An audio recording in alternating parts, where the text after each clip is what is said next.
ओ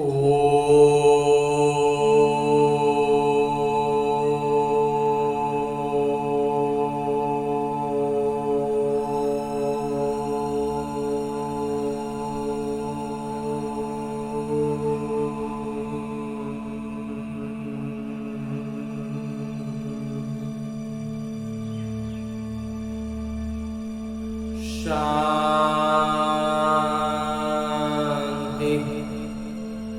ओम शांति बाबा। ओम शांति। ओम शांति बाबा। आज 1 सितंबर 2023 की मुरली है। बाबा कह रहे, मीठे बच्चे, देह सहित सबकी याद भूल बाबा जो है जैसे हैं उन्हें यथार्थ पहचान, स्वयं को बिंदी समझ, बिंदी रूप से बाबा को याद करो। खुद को बिंदी समझना है और फिर उसी बिंदी रूप में स्थित होकर के बाबा को याद करना है। और आगे मेरे बाबा प्रश्न पूछ रहे हैं कि कौन सा ज्ञान इस समय बाबा से ही तुम्हें मिलता है और कोई दे नहीं सकते। उत्तर बतलाते हैं मेरे बाबा, तुम स्त्री पुरुष साथ में रहते, गृहस्थ व्यवहार की संभाल करते पवित्र रहो। ये ज्ञान अभी इस समय बाबा ही तुम्हें देते हैं और कोई दे नहीं सकता। तुम्हें दान तो 5 विकारों का करना है, लेकिन मुख्य है काम, जिस पर पूरी विजय पानी है। सर्वशक्तिमान बाबा की याद और श्रीमत पर चलने से ही ये ताकत मिलती है। इसके लिए ताकत कहां से मिलेगी? जब बाबा की श्रीमत पर चलते रहेंगे, बाबा की याद में रहेंगे, खुद को बिंदी समझकर बाबा को बिंदी रूप में याद करेंगे। और गीत है, दुखियों पर रहम करो। ओम शांति। वही बाबा बैठ बच्चों को समझाते हैं। कौन है बाबा, कौन है पिता? ये बच्चे जानते हैं जिनके सम्मुख बाबा बैठे। बाबा जिनके सम्मुख बैठे ना, वो बच्चे बाबा को अब अच्छे से जानते हैं। हाँ जी बाबा। अब तुम बच्चों की बुद्धि का योग बेहद के पिता की तरफ है। बुद्धि का योग अभी हद के पिता से तोड़ना है। सारी दुनिया के जो भी मित्र संबंधी हैं, बल्कि इस देह को, दुनिया को, सब कुछ भूलना है। ये बाबा के निर्देश मिलते हैं, ये बाबा के निर्देश हैं, तो बाबा बच्चों को कभी नहीं भूलते।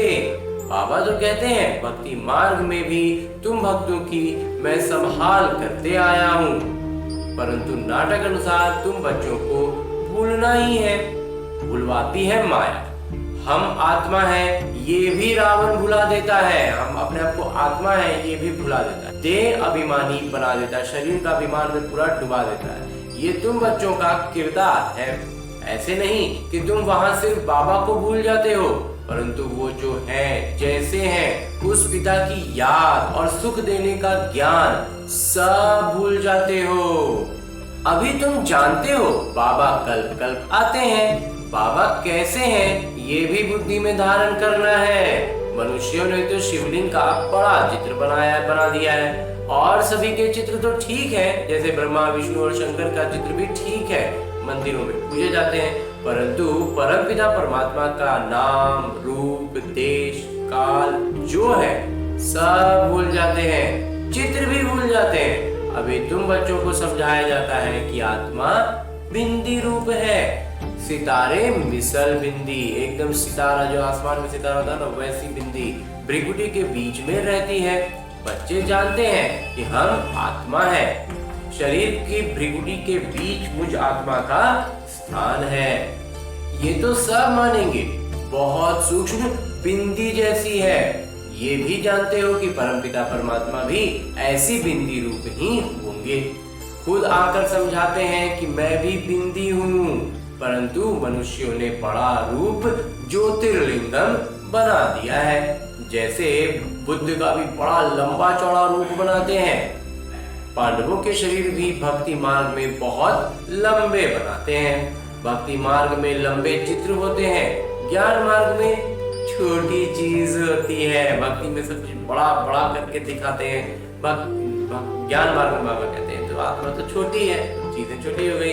तो परमात्मा कहते हैं मैं बिंदी हूँ। कहीं कहीं बहुत बड़ा लिंग भी रखते हैं, नहीं तो बिंदी की पूजा कैसे हो सके। बिंदी की पूजा करने में नहीं बनेगा, इसलिए बड़ा बड़ा शिवलिंग बनाते हैं। पूजा तो जरूर बड़ी चीज की होगी ना। तुमको अभी बिंदी रूप समझाया है, इन बातों को मनुष्य तो समझ ना सके। तुम बच्चों को भी पहले ये समझ नहीं थी, अभी जब परिपक्व अवस्था हुई है तो समझते हो। ये तो यथार्थ बात है। अगर शुरू से लेकर बाबा भी समझाते तो हम समझ नहीं सकते, क्योंकि बिंदी कोई चीज तो है ही नहीं, हम मानते ही नहीं। परंपरा से शिवलिंग कहा जाता है, ये फिर क्या है, बिंदी कहने से मानेंगे ही नहीं। तो बाबा समझाते हैं कि ये भी गलत है। मैं जो तुम्हारा पिता हूँ, मैं बिंदी हूँ, तुम्हारे भी बिंदी रूप है, हम भी बिंदी हैं, बाबा भी बिंदी हैं। परंतु पूजा आदि के लिए बड़ा शिवलिंग बनाते हैं। आत्माओं का रूप भी शालिग्राम बनाते हैं, परंतु ऐसा है नहीं। आत्मा इतनी बड़ी हो नहीं सकती। आत्मा देखने में भी बड़ा मुश्किल ही आती है, ये समझने की बड़ी गूढ़ बातें हैं। आत्मा भी बिंदी रूप है और परमात्मा भी बिंदी रूप है। तो इस छोटी सी आत्मा में 84 जन्मों का किरदार है। एक क्षण न मिले दूसरे से, एक क्षण में जो घटनाएं घटेंगी, जो कुछ भी हुआ वो दोबारा वही घटना दोबारा उस समय नहीं होगा, वो फिर कल बात। तो 84 जन्मों का किरदार सारा एक छोटी सी आत्मा में नूंधा हुआ है। ये बड़ी कुदरत की बात है। सारा किरदार बिंदी में रहता है। उस नाटक में भी किरदार निभाने वालों की बुद्धि में सारा किरदार रहता है ना। जो लौकिक नाटक होते हैं उसमें भी तो आखिर पूरा सारा किरदार कैरेक्टर समझ के ही तो उसको रोल करते हैं। तो यहाँ भी हमें बाबा सारा कुछ समझा दे रहे हैं, इसके बाद हम रोल करेंगे अपना। तो वो है छोटा किरदार और ये है 84 जन्मों का किरदार। तो 84 जन्मों का जो किरदार है ये भी अच्छी रीति समझना है और फिर समझाने की भी बड़ी युक्ति चाहिए। खुद भी समझना है और फिर उन युक्तियों से दूसरों को भी समझाना है। इतनी छोटी बिंदी है, कितनी छोटी है, कितनी शक्तिवान है तो छोटी, लेकिन शक्तियां कितनी हैं। उनको परमपिता परमात्मा कहा जाता है। तुम आत्माएं उनसे योग लगाने से शक्तिवान बनते हो। माया पर जीत पाकर अटल अखंड सुखमय शांतिमय राज्य करते हो। जैसे ही माया पर जीत पाते हैं ना तो अटल और अखंड हो जाता है। माया ही नहीं रहेगी तो फिर हिले डुलेगा ही नहीं और फिर क्या होगा, सुखमय और शांतिमय राज्य मिलेगा। कितनी समझने की बातें हैं। ये है पढ़ाई, है भी बहुत सहज। ये बाबा ही समझा सकते हैं, कोई मनुष्य समझा नहीं सकते। परंतु नाम कितना बड़ा रखते हैं, ज्ञान के सागर। तुम कहते हो मनुष्य सृष्टि के बीज रूप, चैतन्य है, सत्य है, अविनाशी है।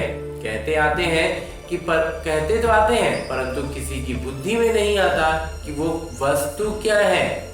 गुण तो अथाह गाते हैं। अभी तुम बच्चे बाबा के सम्मुख बैठे हो, जान गए हो आत्माएं तो सम्मुख ही हैं, सब आत्माएं भाई भाई ही हैं। कितनी छोटी छोटी बिंदी है, विचार करो। मूल वतन का हम जो चित्र बनाते हैं उसमें बिंदु रूप ही दिखाते हैं। जैसे आसमान में जो सितारे तत्व हैं ऊपर खड़े हैं, वैसे ही मह तत्व में भी हम ऐसे सितारे माफिक अपने अपने स्थान में खड़े होंगे। वृक्ष छोटे छोटे सितारों से बना हुआ है, फिर वहां से आत्मा आती है, शरीर धारण करती है किरदार निभाने के लिए।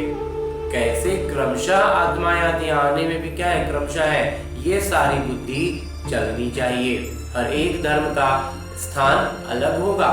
बाबा दृष्टांत दे समझाते हैं, उदाहरण देकर समझाते हैं बाबा। जो बरगद पेड़ का जो मिसाल समझाते हैं ना, आगे बाबा समझाने की बात के लिए कहते हैं कि हिंदी बहुत जगह चलती है तो बच्चों को हिंदी भाषा में समझाना पड़ेगा। परमपिता परमात्मा भी हिंदी भाषा में ही समझाते हैं। आजकल जहां तहां इसका प्रचार करते रहते हैं। एक भाषा होना तो मुश्किल है। कई समझते हैं परमपिता परमात्मा तो सब भाषाएं जानते होंगे, परंतु ऐसा हो न सके।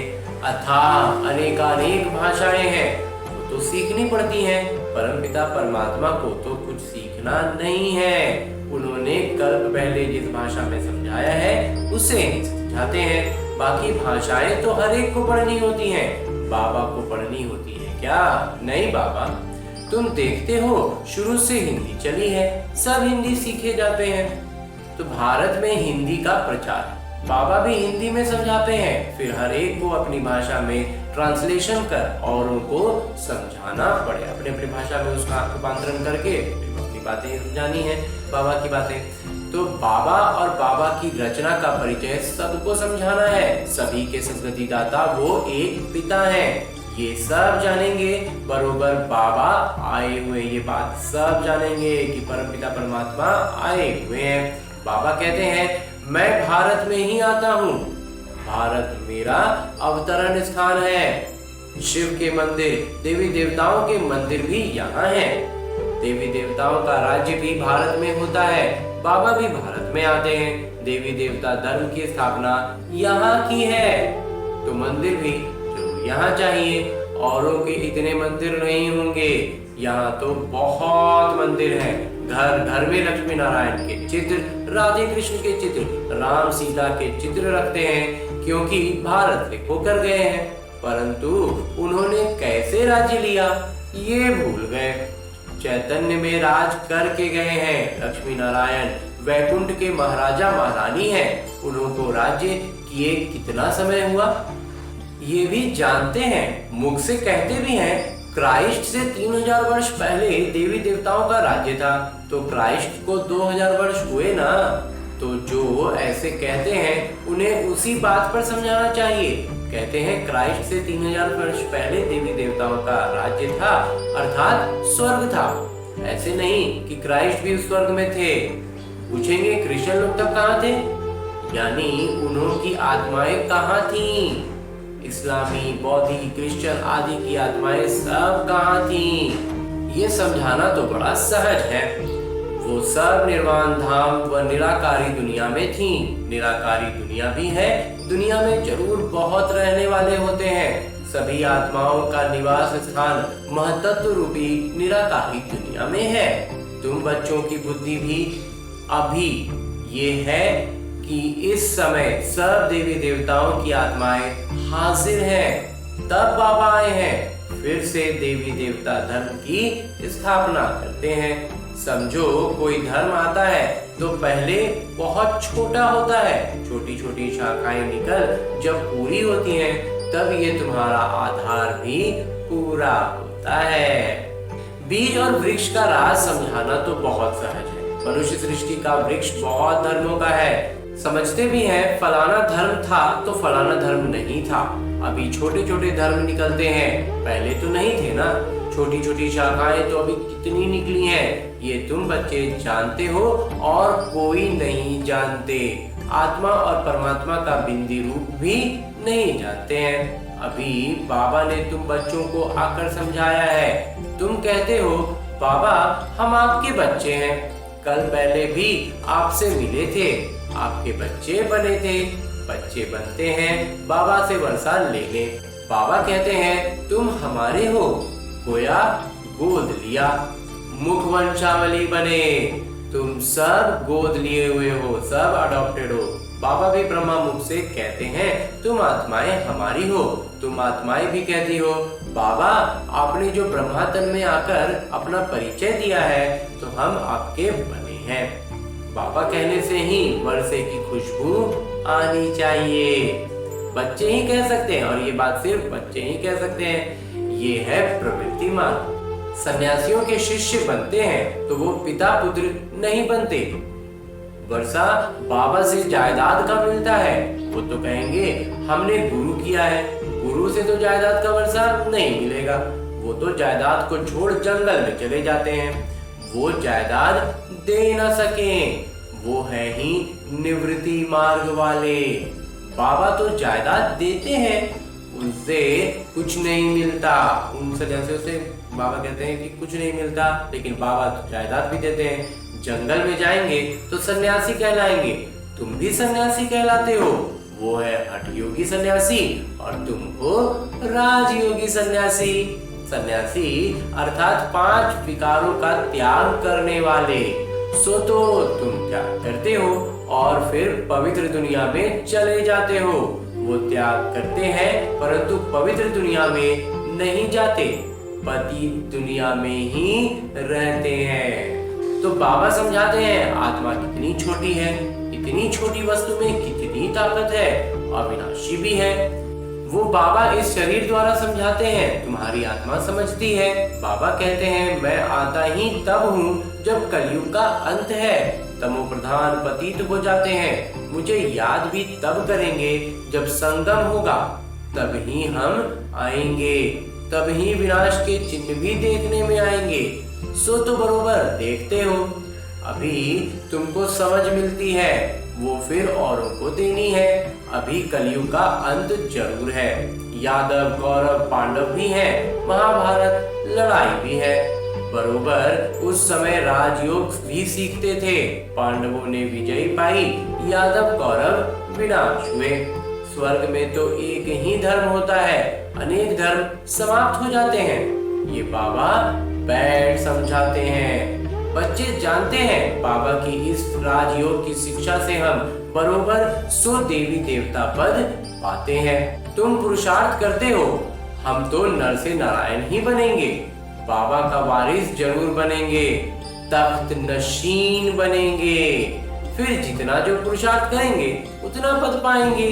पुरुषार्थी छिपे नहीं रहते, जो पुरुषार्थ करेंगे उनका पुरुषार्थ झलकेगा ही। वो बड़े मस्त होते हैं, पहले पहले प्रतिज्ञा करते हैं। बाबा के जन्म के बाद है रक्षाबंधन। बाबा को जानते हैं तो पहले प्रतिज्ञा करनी है। बाबा कहते हैं काम महाशत्रु है। दान तो 5 ही विकारों का करना है, परंतु पहले पहले मुख्य है काम विकार। इनसे बड़ा खबरदार रहना है। भले स्त्री भी साथ में हो, गृहस्थ व्यवहार में रहते पवित्र रहना मेहनत का काम है। सर्वशक्तिमान बाबा को याद करने और उनकी श्रीमत पर चलने से ताकत मिलती है। बाबा का फरमान है साथ में रहते, इकट्ठे रहते, पवित्र रहना है। पहले तो स्त्री पुरुष इकट्ठे रहने से आग लगती थी। बाबा कहते हैं इकट्ठे रहो परंतु आग न लगे। अच्छा, मीठे मीठे सिकिलदे बच्चों प्रति माता पिता बाबा का याद प्यार और आशीर्वाद। रूहानी बाबा की रूहानी बच्चों को नमस्ते। हम रूहानी बच्चों की ओर से रूहानी बाबा को याद प्यार और प्रणाम। धन्यवाद बाबा, धन्यवाद। मुरली के लिए भी धन्यवाद और इस अनूठे अलौकिक ब्राह्मण जीवन के लिए भी बहुत बहुत बहुत धन्यवाद बाबा, बहुत धन्यवाद। धारणा है कि दिल से बाबा को याद कर जायदाद की खुशी में रहना है, पूरा पावन जरूर बनना है। विचार करना है कि आत्मा कितनी छोटी है और इसमें कितना विनाशी किरदार रुंधा हुआ है। बिंदु बन बिंदु बाबा की याद में रहना है। और आगे मेरे बाबा वरदान दे रहे हैं। वरदान देते हुए मेरे बाबा कहते हैं स्व इच्छा और दृढ़ संकल्प से एक देकर पदम लेने वाले चतुर सुजान भव। चतुर सुजान बच्चे मिट्टी से भरे हुए सूखे चावल देकर एक का पदम गुना भाग्य बना लेते हैं। सिर्फ चावल देते और बदले में सर्व शक्तियां, सर्व खजाने, 36 प्रकार से भी ज्यादा प्रकार की चीजें ले लेते हैं। परंतु कई बच्चे वो भी देने के समय सुदामा के मिसल कच्छ में यानी बगल में छिपा कर रखते हैं। अब ऐसे में बाबा खींच कर ले सकते हैं, लेकिन खींच कर लिया तो उसका बदले में इतना नहीं मिलेगा। इसलिए स्व इच्छा और दृढ़ संकल्प से एक देकर पदम लेना, यही चतुराई है। इस देने में ही कल्याण। ये जो बाबा को देंगे ना, इसमें बहुत गहरा कल्याण है। और अंत में स्लोगन है, मुरली का उपदेश है कि साक्षी बन न्यारे होकर हर खेल देखने वाले ही साक्षी दृष्टा है, चाहे वो कितना भी निज जीवन की निज घटनाएं हो, लेकिन उनको भी साक्षी होकर के देखने की अपने अंदर अभ्यास बढ़ाएंगे। छोटी छोटी बातों से लेकर के बड़ी बातों तक जाएंगे तो ऐसा अभ्यास बढ़ेगा, तो बाबा कहते हैं कि हम फिर साक्षी दृष्टा बन जाएंगे। और आज की मुरली के बाद मेरे बाबा अव्यक्त इशारे दे रहे हैं, जो इस महीने पूरे सितंबर महीने के लिए आया है अव्यक्त इशारे, उसमें जो शीर्षक है वो है कि समस्या मुक्त समाधान स्वरूप बनो और बनाओ। तो इस बार बाबा समस्याओं से हमें मुक्त होने के लिए और समाधान स्वरूप रहने के लिए अव्यक्त इशारे दे रहे हैं, जिसमें आज के लिए जो प्रमुख बिंदु है वो है कि बाबा की एक ही आशा है कि अब कारण खत्म हो, निवारण ही दिखाई दे, समस्या समाप्त हो जाए, समाधान होता रहे। इसलिए किसी भी कमजोरी की बात में कारण नहीं बताओ, निवारण करो। अब पुरानी भाषा, पुरानी चाल, अलबेलेपन की, कड़वेपन की भाषा परिवर्तन कर समाधान स्वरूप बनो। हाँ जी बाबा, अच्छा।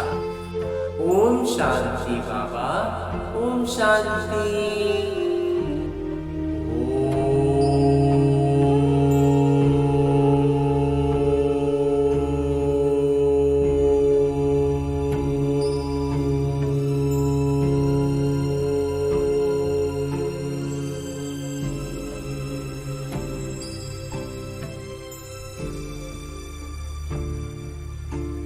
शांति।